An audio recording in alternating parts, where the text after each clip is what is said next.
Look, let's just cut to the chase. Lorde is from Aotearoa, New Zealand. So am I. I'm also known on the internet for two things: making videos about Aotearoa, New Zealand, or making videos where I go through the albums of some very talented women artists. This video was so inevitable. It was always going to happen. Now look, I'm not going to act like I've never heard a Lorde song before. Obviously I have. I was 11 right when she blew up. You could not escape her songs. However, I've never listened to a full album, which is kind of disgraceful really when you think about it. So today, we're finally fixing that. I am listening to every single album and ranking them. Let's get it. 1, 2, 3, sync. Man, 1, 2, 3, sync. Kia ora. Welcome to my listening couch with my microphone and headphones where I'm just realizing a low-key color-coded. God, I'm good. Since we're not dealing with a super large discography here, I'm just going to do all of these in one sitting. I've got some art stuff I want to work on, so really I was just looking for an excuse to listen to 3 hours of music. We're starting off with the taster, the EP, The Love Club, I believe it's called. But you know, believe it or not, I used to watch the old DIY YouTube video. So the beat of The Love Club title track, it resonates with me. I know ball, okay? Where is Spotify? Oh my goodness. I don't believe I've heard any of the other tracks. I'm just looking on here. Oh, Royals is on here? Well, I've heard that one, believe it or not. All right. Let's hit it. Yeah, I'm Lorde. Yeah. Well, that was pretty good. If you had like a foreboding end with that biting down track. But the other 2 songs I didn't know, Bravado and $1 Million Bills, I really enjoyed. $1 Million Bills was such a 2013 pop song, which if you know anything about me, I like that. You can totally see how she and Charlie XCX became mates. Actually kind of forgot how hard Royals went. It's kind of a banger, I'm just saying. Super strong start. I just know we're going to succeed with the next one, which is of course Pure Heroine. Is that what it's called? Wait, Heroine. Sorry. Like, wow. Adam.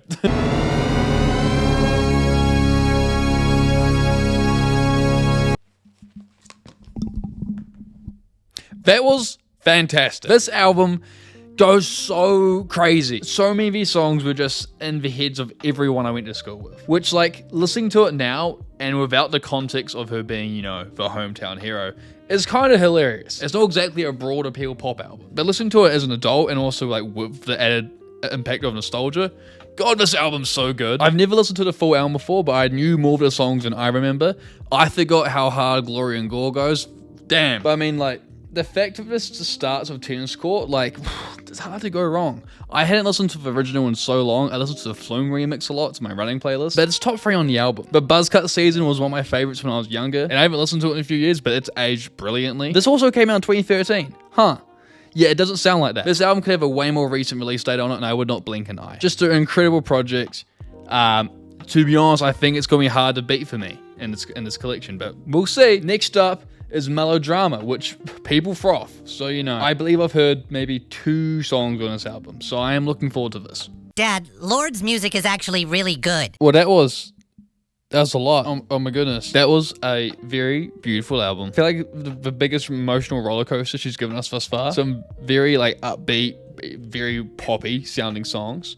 And then just Liability reprise. Wow. I mean, like, just some sad, like, slow stuff. Tracks that I found I wasn't expecting to love, like the Louvre. The hits are also great as well, like Green Light, Perfect Places. What else is a hit on this? Supercut. Yeah, just a super solid album. I don't know if it tops the last one.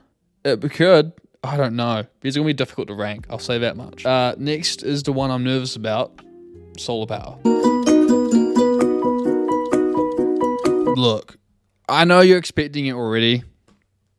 That one wasn't as good. It just wasn't. I'm really trying to rack my brain right now and think of any songs that stood out that I can talk about. Girl That's Seen Everything, was that what it was? A good little groove behind it. It's like what the Solar Power track wanted to be. I appreciate that she tried something different, and I thought this is the kind of album that if you're a mega fan, you might quite like, because it just offers such a different sound, but she's still like doing well to it, I would say. It just isn't very interesting, especially by her standards. That's my Solar Power take. At the end of the day, I understand why it didn't perform maybe so well. And I feel rude saying that, but the numbers are the numbers, you know? What I'm excited for is this one we're about to listen to right now. Came out just a few days ago, Virgin. I was a little concerned about showing a Solar Power cover because it's just like, despite her making it the cover, like it just feels rude showing that image. It feels a bit invasive, but this is literally an x-ray of her behind, so I guess she just doesn't mind, you know? Let's hit it. Let's do it. I'm a virgin. We are so back. Oh, that was so good. Would I describe it as a happy album? No, but it was never gonna be. I adore the production on this album. I think it is fantastic. I feel like it was constantly throwing curveballs at me, and they all hit somehow. At no point, and like this happens on like a lot of albums that are trying different things, where you hear the different thing happen, you go, oh, you know, good on you for trying. But like, I do have a soft spot for electronic music and synths. Everything just really resonated with me. I think this will do significantly better than Solar Power. I'll say that immediately. However, I have no idea how I'm going to rank these. Genuinely no clue. I'm going to need to sleep on that. I'm going to need to sleep on this. I'll see you in the morning. All right, so I've slept on it. It's been a day. Look, I have sat down here and I have no idea how I'm going to rank these. This is really difficult. Dare I say, the hardest I've done in this series thus far. I'm not sure if the fact that there's only 5 things to rank has made it harder. This collection of music really impressed me.